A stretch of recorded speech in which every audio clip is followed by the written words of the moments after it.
আসসালামু আলাইকুম, শুভ সন্ধ্যা। আমি আজকে যে বিষয়টি নিয়ে কথা বলবার জন্য এসেছি, সরাসরি সেই বিষয়ে ইনভলভ হতে চাচ্ছি এবং আপনাদেরকে জানিয়ে দিচ্ছি আজকের বিষয়টি কি। আজকে মূলত একটি সংবাদ আমি পিক করেছি, যেটি নিয়ে আমি আপনাদের সাথে একটু কথা বলতে চাই। প্রথম আলোতে একটি নিউজ এসেছে, সেখানে একটি নিষ্পাপ শিশুর চেহারা এবং নিউজটি শিরোনাম হয়েছে, আমার মেয়েকে মেরেছি, আমি ফাঁসিতে ঝুলব।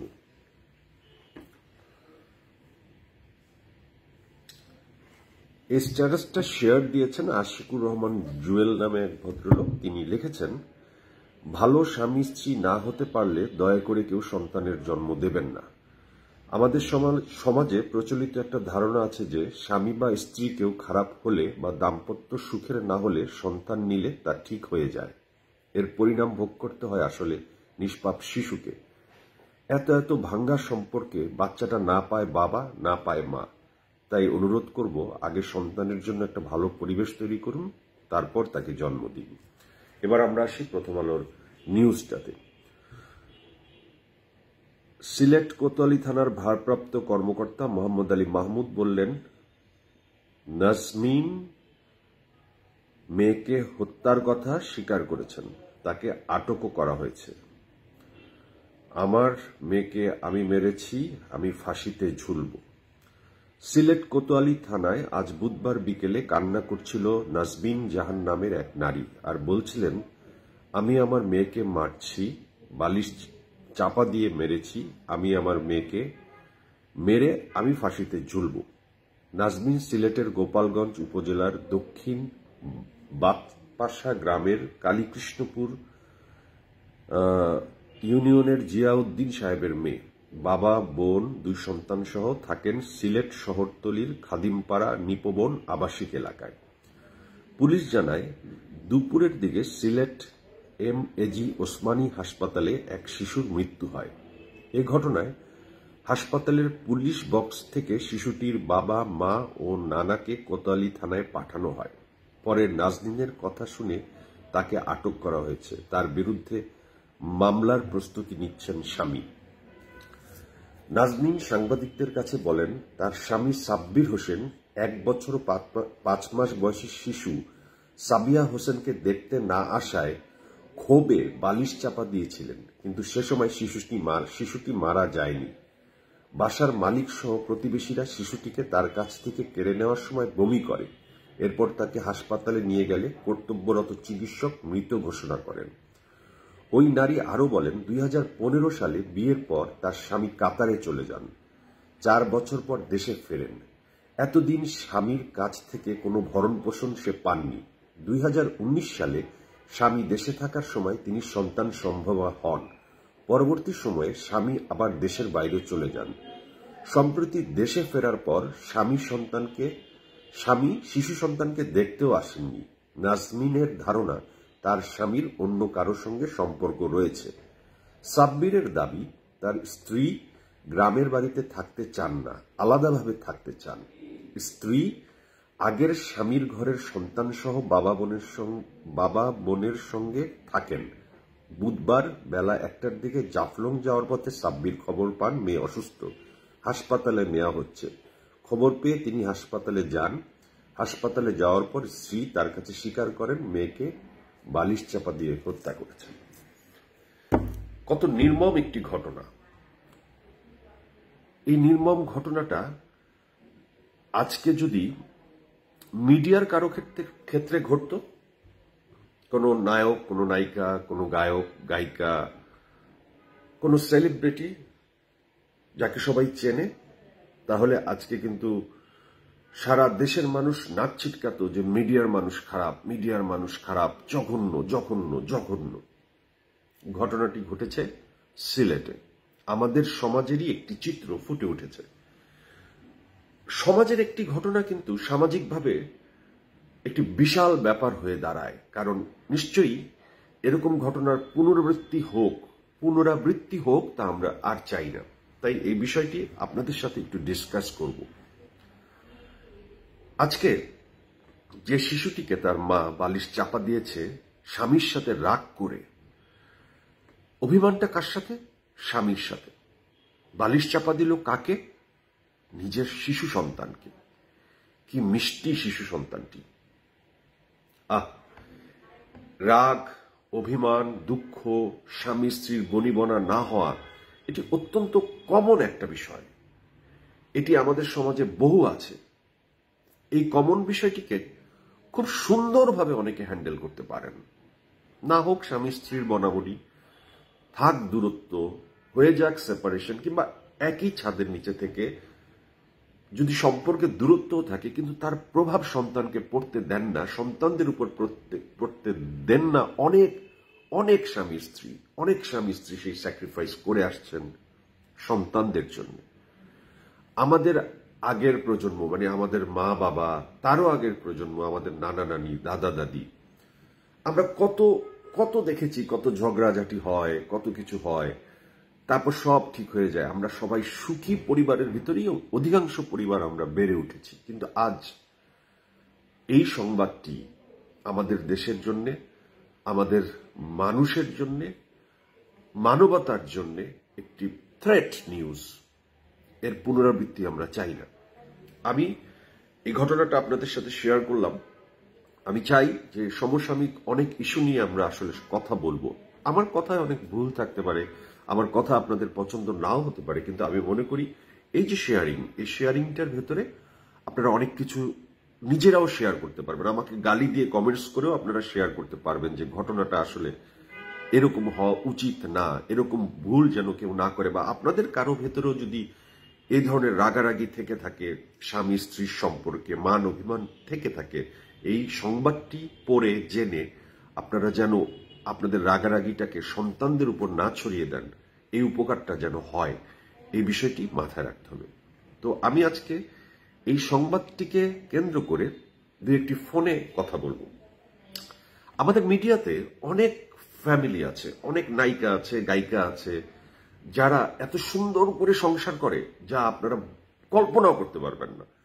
মানে শুধু মিডিয়ার কথা বলবো না, অনেক কর্মজীবী নারী আছে যারা হাজব্যান্ডও বড় কাজ করে, ওয়াইফও করে, দুজনেই কাজে ব্যস্ত থাকে, দুজনেরই আলাদা আলাদা জগৎ, তারপরও তারা এত সুন্দর অ্যাডজাস্টমেন্ট করে জীবন পরিচালনা করে, সন্তানকে এত সুন্দর করে লালন পালন করে, যা আসলেই দৃষ্টান্ত। আমরা সেই সব ঘটনা, সেই সব মানুষদেরকে সামনে আনি না, তাদেরকে আরো উৎসাহিত করি না, তারা উৎসাহ পায় না। তো আমরা ছোট ছোট ঘটনায় তাদেরকে জড়াবো, তাদেরকে সামনে আনবো, যেন তাদের থেকে আমরা সবাই কিছু জানতে পারি, জেনে যেন আমাদের মনে হয় যে না, আমরাও আর ভুল করব না।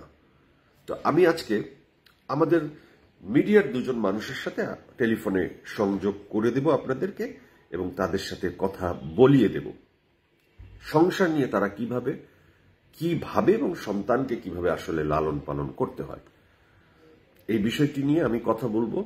আমি যাই আগে টেলিফোনে, দেখি কাকে পাওয়া যায়।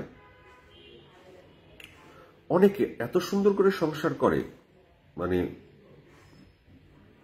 চিন্তাও করা যায় না।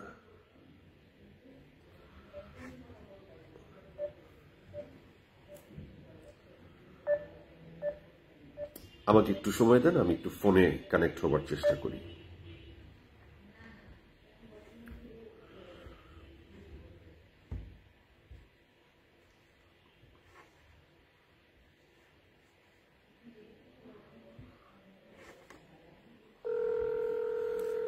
আমরা ফোন করছি অভিনেত্রী, টেলিভিশনের খুবই গুণী একজন অভিনেত্রী দীপা খন্দকার। দেখি ও ফোনটা ধরে কিনা। আমার খুব কাছের বন্ধু, আমি ওর সম্পর্কে জানি। ওর স্বামী শাহেদ আলী সুজন, ওর 2টি সন্তান আছে। স্বামীও ব্যস্ত, সেও ব্যস্ত, কিন্তু কিভাবে তারা সংসারটাকে সুন্দরভাবে পরিচালনা করে, তার বাচ্চারা খুব ভালো করছে বলে আমি জানি। সেজন্য আমি একটু কথা বলি, দেখি ও ফোন ধরে কিনা। কলটি এই মুহূর্তে ওয়েটিং এ আছে। ওর ফোনটা ওয়েটিং এ আছে, আমি নিশ্চয়ই পাবো। আমি কথা বলিয়ে দিব একজন সঙ্গীত শিল্পীর সাথেও, মিডিয়ার দুইজন মানুষের কাছ থেকে আমরা শুনবো যে তারা এত ব্যস্ততার ভেতর কিভাবে তাদের সংসারকে, সন্তানকে দেখাশোনা করে। এটি অবশ্যই আমাদের জন্য ইন্সপাইরেশন হবে। দীপা, আসসালামু আলাইকুম। আমি তো কথা বলতেছি, দীপা আমি কথা বলতেছি, কথাটা রেকর্ড হচ্ছে। দীপা, তোমার ফোনটা রেকর্ড হচ্ছে। দীপা, হ্যালো। হ্যাঁ, আমি শুনতে পাচ্ছি। তোমার ফোনটা রেকর্ড হচ্ছে, রেকর্ড। আমি ভিডিও কল দিতে পারলে সবচেয়ে ভালো হতো। ভিডিও কল কিভাবে? তুমি কই আসছো এখন? না, ট্রেনে আছি তো, ভিডিও কলে সাউন্ড পাওয়া যাবে বেশি। ট্রেনে? ট্রেনে কোথায় যাও? শ্রীমঙ্গল যাই শুটিং। শ্রীমঙ্গল শুটিং এ? বাহ, আজকের এই মেঘলা ওয়েদারে শুটিং এ আউটডোরে যাচ্ছ, দারুণ তো বিষয়টা। সে আগের দিনের শুটিংটা মিস করতেছি। আমি তো ট্রেনে উঠে তোকে মিস করছিলাম। বিকজ আমরা অনেকবার ট্রেনে গেছি না দীপা? আমরা সেই শ্রীমঙ্গলে কত শুটিং করছি। দীপা, একটা বিষয় দর্শকের সাথে একটু শেয়ার করছিলাম, যেটি হচ্ছে যে আজকে একটি নিউজে একজন মা, সিলেটের এক মা তার শিশু সন্তানকে তার হাজবেন্ডের সাথে রাগ করে বালিশ চাপা দিয়েছে। তারপরে শিশু সন্তানটি পরবর্তীতে প্রতিবেশীরা তাকে তাদের কাছে নিয়েছে, বমি করেছে এবং হাসপাতালে নেওয়ার পরে তাকে মৃত ঘোষণা করা হয়েছে। পরে মা ইমোশনালি সে আসলে ঘটনাটা স্বীকার করেছে।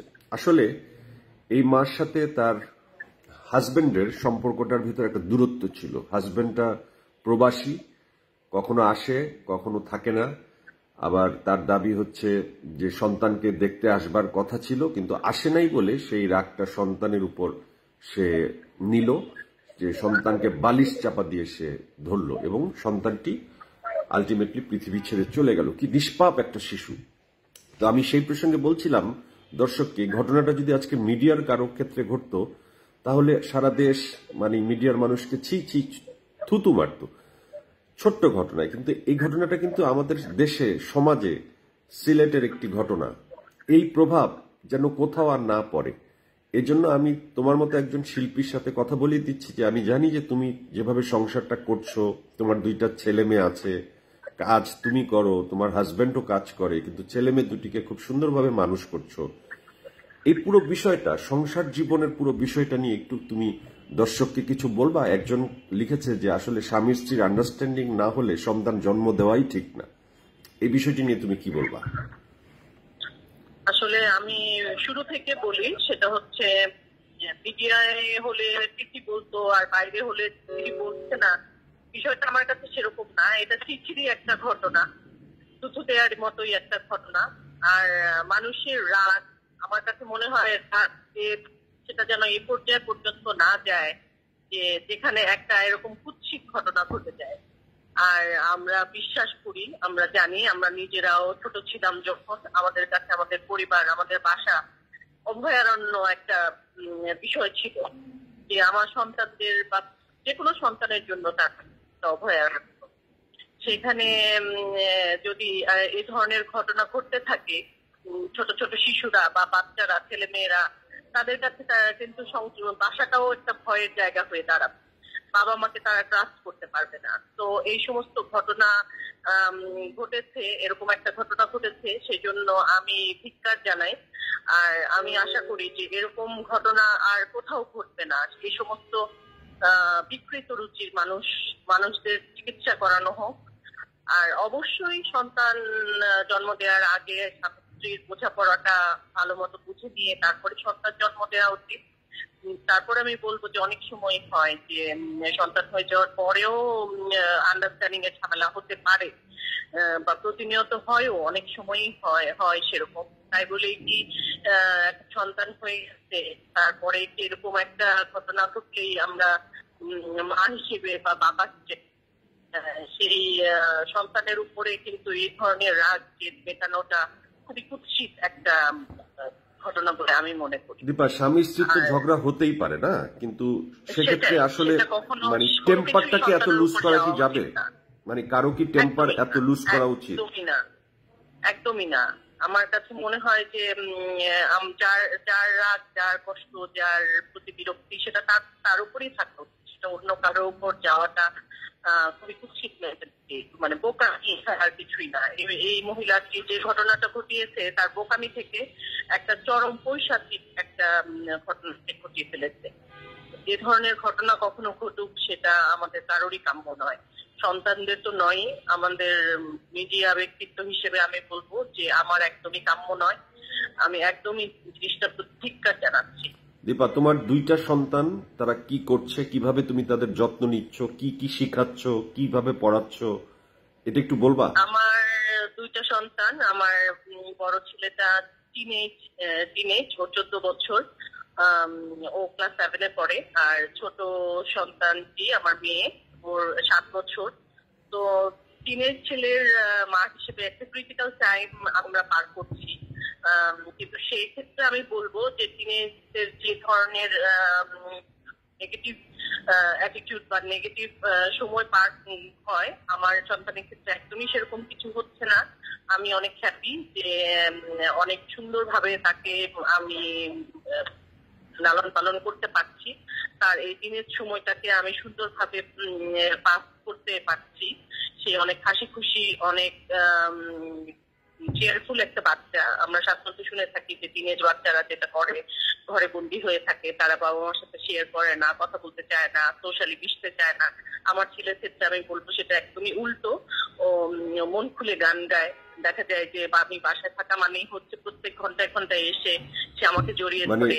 আমি যদি জিজ্ঞেস করি তোমাকে একটু, যে ধরো তোমাদের স্বামী স্ত্রীর কখনো কখনো মনোমালিন্য হতে পারে, ঝগড়া হতে পারে, তোমরা তখন সন্তানের সাথে কি ব্যবহার করো? আমি সবসময় আমার বাচ্চাদেরকে একটা কথাই বলি যে বাবার সাথে আমার ঝগড়া হচ্ছে বা বাবা আমার সাথে খারাপ বিহেভ করছে বা আমি বাবার সাথে খারাপ কি বিহেভ করছি, সেটাকে একটা লেসন হিসেবে নিবে তোমরা।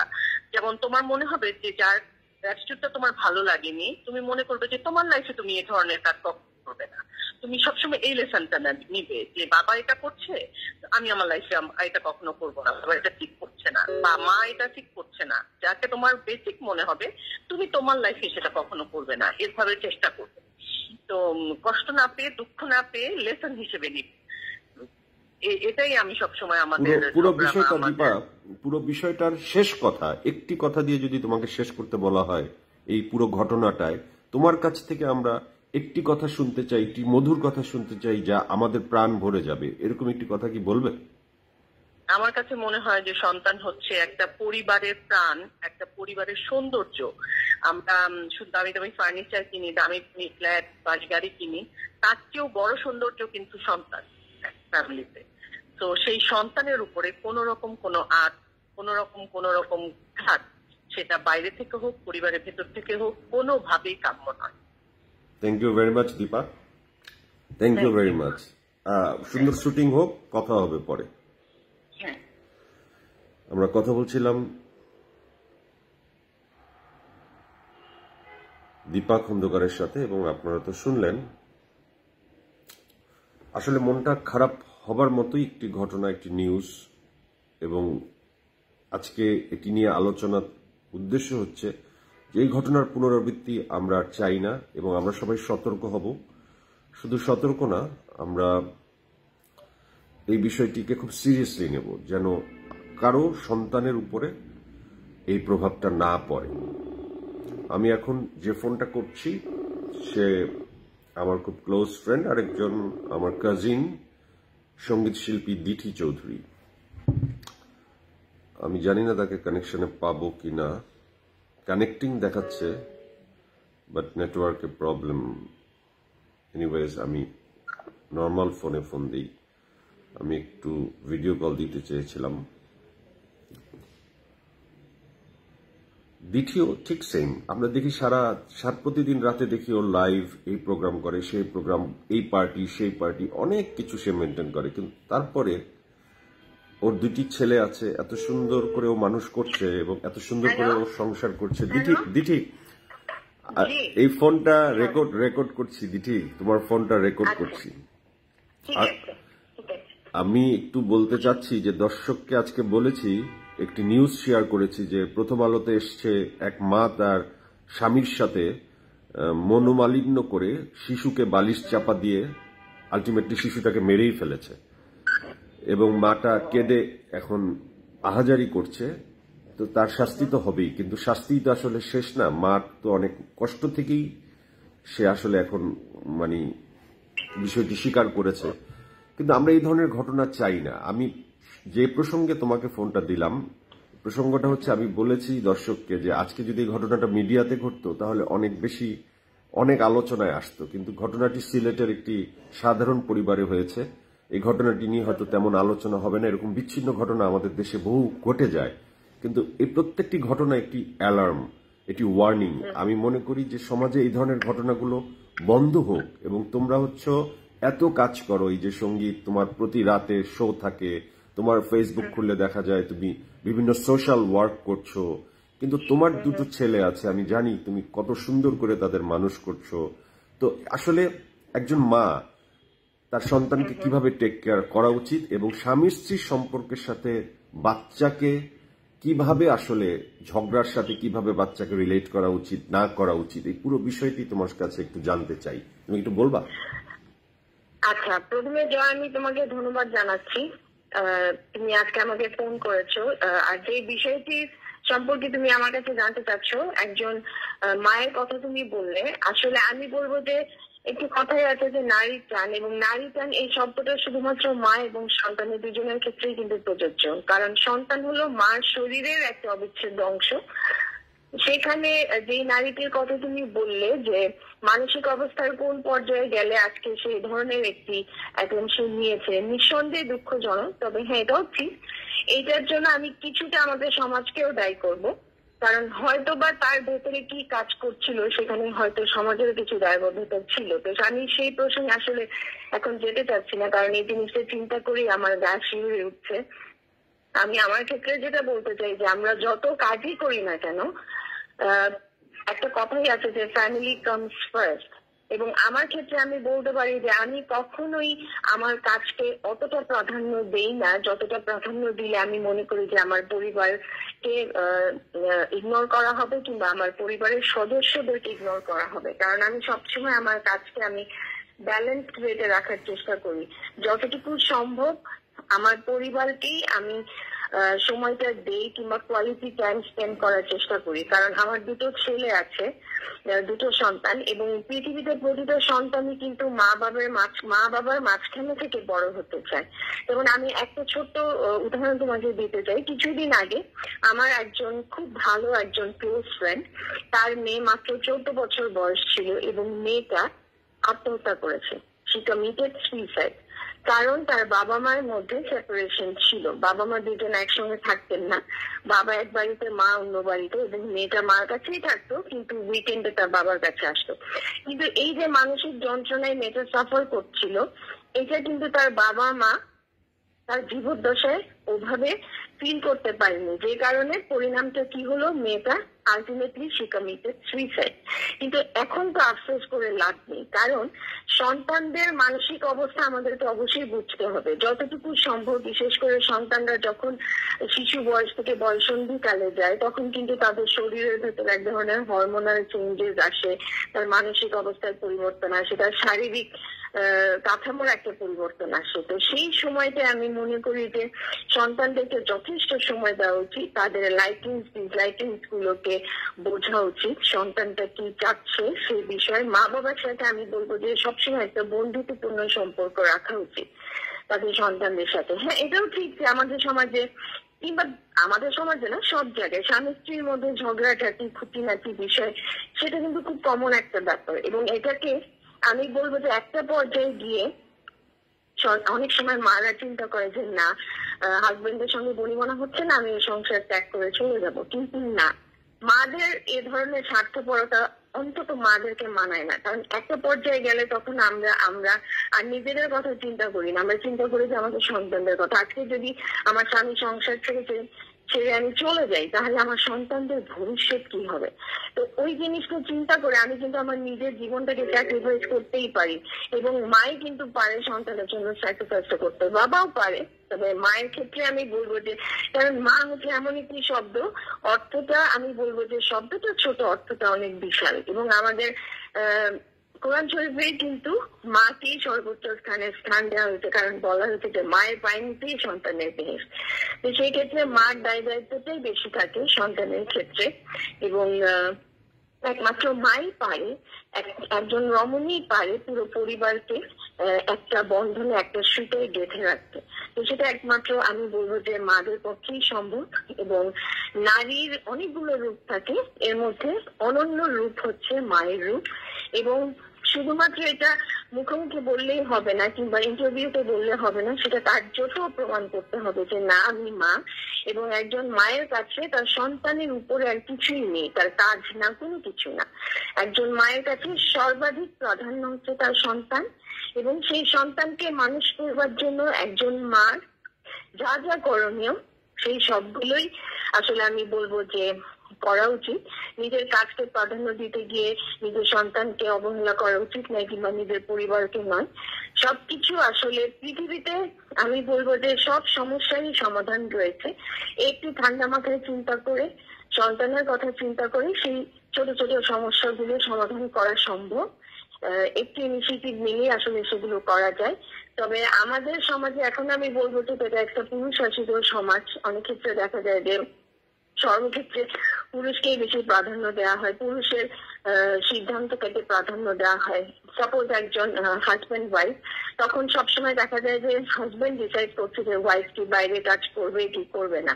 এই ধরনের মানসিকতার পরিবর্তন দরকার, কারণ একটা সংসার কিন্তু একার মাধ্যমে চালানো সম্ভব নয়। হাজবেন্ড ওয়াইফ দুজন মিলে একটি সংসার চালাতে পারে, এবং হাজবেন্ড ওয়াইফ দুজন মিলেই তাদের সংসারকে পরিপূর্ণ করতে পারে সন্তানের আমি যদি মাধ্যমে। অ্যাড করি যে তোমাকে, যেই হাজবেন্ডরা প্রবাসে থাকে, স্ত্রীরা দেশে থাকে, বিভিন্ন অ্যাক্সিডেন্টাল কেস তাদের ক্ষেত্রে বেশি দেখা যায়, যেহেতু স্বামী দূরে থাকে। তো তাদের জন্য তোমার দিক থেকে কোনো সাজেশন, পরামর্শ, বুদ্ধি আছে?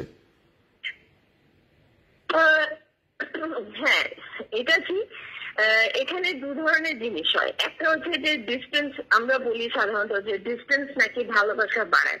আবার অনেক ক্ষেত্রে এই ডিস্টেন্সটাই দেখা যায় যে সবচেয়ে বড় দুর্ঘটনার কারণ হয়ে দাঁড়ায়। কারণ এটা তো ঠিক, আমরা মানুষ, রক্ত মাংসে গড়া মানুষ, প্রতিটি মানুষেরই কিছু চাহিদা থাকে, জৈবিক চাহিদা থাকে।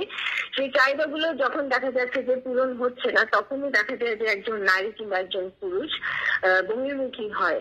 এটা কিন্তু একটা কমন টেন্ডেন্সি, এটা আমাদের দেশে বলো বিদেশে সর্বক্ষেত্রে আসলে এই জিনিসগুলো দেখা যায়।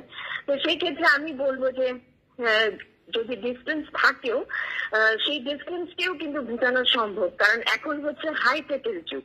হাইটেকের যুগে কি হয়, টেকনোলজি এতটাই ডেভেলপ যে আমরা মোবাইলে বলো, মেসেঞ্জারে বলো, আমাদের ফেসবুক, হোয়াটসঅ্যাপ, ভাইবারের মাধ্যমে ভিডিও কল করা যাচ্ছে, সমস্ত কিছু অ্যাক্টিভিটিস কে তুমি মনিটর করতে পারছো।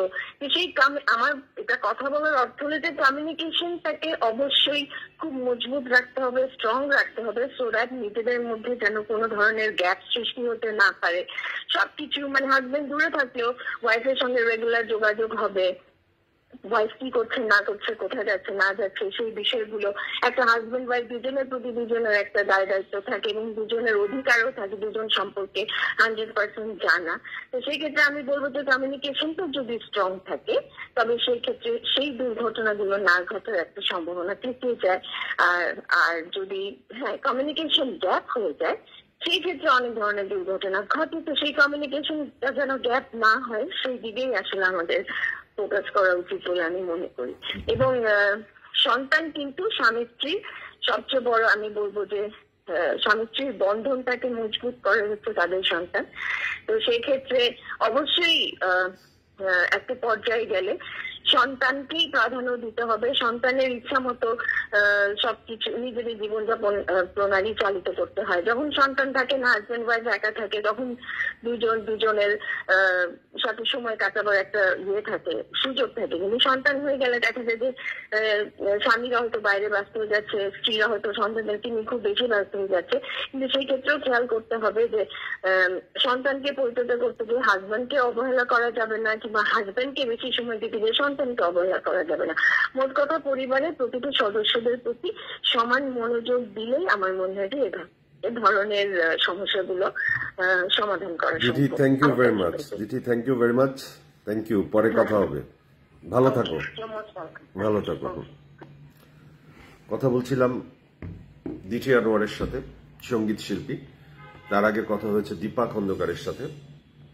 তো সব কথার সামারি হচ্ছে এরকম যে বেঁচে থাকাটা একটি আর্ট, এটি সবাই কিন্তু জানে না। সুন্দরভাবে বেঁচে থাকা অবশ্যই একটা আর্ট। আরেকটি কথা আপনাদেরকে বলি যে আমরা যতই দুশ্চিন্তায় পড়ে যাই না কেন, যতই আমাদেরকে অভাব অনটন, সম্পর্কের দূরত্ব আঘাত করুক না কেন, সব সমস্যার সমাধান আছে। শুধু দরকার মেধা, শুধু দরকার মেধা।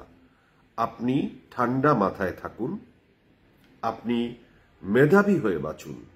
যদি আপনার মাথা ঠান্ডা থাকে, আপনি অনেক পরামর্শদাতা চারপাশে ছিটিয়ে আছে, তাদের সবার পরামর্শ নিবেন জীবনে, কিন্তু নিজের বুদ্ধিতে নিজের মন যা চায় সেইভাবে আগাবেন। জীবনে প্রথম নিশ্চিত করতে হবে আপনি শান্তিতে আছেন। আপনি যদি শান্তিতে থাকেন তাহলে আপনি রাজা। আপনার অনেক টাকা আছে, বাড়ি গাড়ি অনেক কিছু আছে, কিন্তু আপনার মনে শান্তি নাই, আপনি আসলে রাজা না। ঠিক একইভাবে আমাদের শরীরটাও সেরকম। যদি শরীরটা ভালো থাকে আমরা সব কিছু করতে পারি, কিন্তু দেখেন যারা অসুস্থ, যারা হাসপাতালে আছে, যারা বিছানায় পড়ে আছে, যারা রোগে কাতর হয়ে আছে, তারা কোনো কিছু এনজয় করতে পারছে না। কাজে সবসময় নিজের শান্তিটা নিশ্চিত করুন এবং নিজের শরীরটাকে সুস্থ রাখুন। দেখবেন ঠান্ডা মাথায় থাকলে পৃথিবীর সব সমস্যা সমাধানযোগ্য, এবং সমাধানযোগ্য যেহেতু সবকিছু, কাজেই কোনো কিছু নিয়ে আমরা ওভার এক্সাইটেড না হই, আমরা খুব দুর্ঘটনা শিকার না হই, এবং কাউকে আমরা আঘাত না করি। Thank you very much. আজকের এই বিষয়টিতে যদি একটি মানুষের উপকার হয় তো আমি সার্থক। আমার মনে হয় আপনারা অনেক জ্ঞানীগুণী মানুষ এই মুহূর্তে এই ভিডিওটা দেখছেন। আপনারা গালাগালির পাশাপাশি অবশ্যই আপনাদের মন্তব্যগুলো সঠিকভাবে দেবেন, পরামর্শগুলো সঠিকভাবে দেবেন। অনেকেই সেই পরামর্শগুলো কমেন্টসে পড়ে তাদের উপকার হতে পারে, যে উপকারটা আমি অনেকক্ষণ কথা বললেও করতে পারবো না, কিংবা অনেক দুজন সেলিব্রিটি কথা বলেও যে উপকার করতে পারবে না, আপনারা হয়তো মূল্যবান কমেন্টস লিখে সেই কমেন্টসটা পড়ে একজন উপকৃত হতে পারবে। থ্যাংক ইউ ভেরি মাচ, ভালো থাকবেন।